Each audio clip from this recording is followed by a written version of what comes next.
ஈசன் மேல நம்பிக்கை இருந்தா இந்த வீடியோக்கு ஒரு லைக் பண்ணுங்க. ஏன்னா இந்த கதை முடியும் போது உங்க மனசே மாறும். 9ஆம் நூற்றாண்டு மதுரை வைகை ஆறு. அது ஆறா இல்ல, கோபமா பாயும் புயலா தெரியற நேரம். கரை உடைய போகுது, வெள்ளம் ஊருக்குள்ள புகுந்துருச்சுன்னா மதுரை அழிஞ்சிடும். அந்த நேரத்துல அரிமர்தன பாண்டிய மன்னன் ஒரே ஒரு கட்டளை போடுறார். ஒவ்வொரு வீட்டிலிருந்தும் ஒரு ஆண், ஒரு மண்மூட்டை. இது அரச ஆணை. ஊரே பதறி போயிடுது. ஆனா இந்த ஆணை போய் நிக்குது ஒரு குடிசை வாசலுக்கு. உள்ள இருக்கிறவர் ஒரு வயசான பாட்டி. கையில் சுருக்கம், முகத்துல வலி, வாழ்க்கை முழுக்க உழைப்பு. புட்டு வச்சு விக்கிறது தான் அவங்க உயிர் பிழைப்பே. சொந்தம் இல்ல, உறவு இல்ல, சிவனை தவிர இந்த உலகத்துல அவங்களுக்கு வேற யாருமே இல்ல.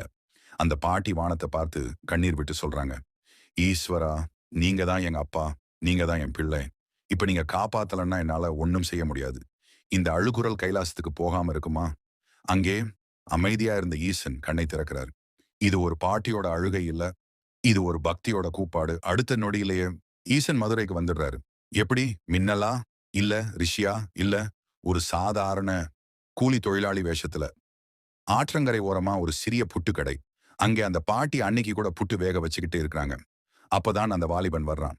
அம்மா, உங்களுக்கு பதிலா நான் வேலை செய்றேன். கூலி வேண்டாம். ஒரு புட்டு கொடுத்தா போதும். பாட்டி சிரிச்சுக்கிட்டே சொல்றாங்க. இன்னும் வியாபாரம் ஆகலப்பா.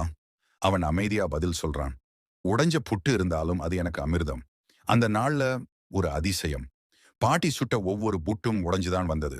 ஆனா அந்த வாலிபன் ஒவ்வொன்றையும் கடவுள் பிரசாதம் மாதிரி கண்ணு மூடி சாப்பிட்டான். பாட்டிக்கு புரியல. ஆனா மனசு நெகிழ்ந்தது. சாப்பிட்டதும் மண்வெட்டியை எடுத்துக்கிட்டு ஆற்றங்கரை பக்கம் போன அவன் களைப்புல ஒரு மரத்தடியில படுத்து தூங்கிட்டான். அந்த சமயத்துல குதிரை சத்தம். வீரர்களோட வர்றார் மன்னன். பாட்டி, உங்க வீட்ல இருந்து யார் வேலைக்கு வந்தாங்க? அதோ அந்த பையன் அரசே எனக்கு பதிலா வந்திருக்கான். மன்னன் பார்த்ததும் ரத்தம் கொதிச்சிடுது. அரச வேலை தூங்குறானா? ஒரே நொடியில சாட்டை உயருது. அடி விழுந்தது. அடுத்த நொடியில மன்னன் விழுந்துடுறார். வீரர்கள் நடுங்குறாங்க. ஏன் தெரியுமா? அந்த வலி, அந்த ஒரே அடி உலகத்துல இருக்க ஒவ்வொரு உயிருக்கும் ஒரே நேரத்துல தெரிஞ்சுது. மன்னன் கத்துறாரு, இவன் இவன் மனிதன் இல்ல. அந்த வாலிபன் எழுந்து நிக்கிறான். அமைதியா ஆற்றங்கரை நோக்கி நடக்கிறான். ஒரே ஒரு கைப்பிடி மண்ணை எடுத்து போட்டான். அவ்வளவுதான். வெள்ளம் நிறுத்தம். ஆறு அடங்கிடுச்சு. மதுரை காப்பாற்றப்பட்டது.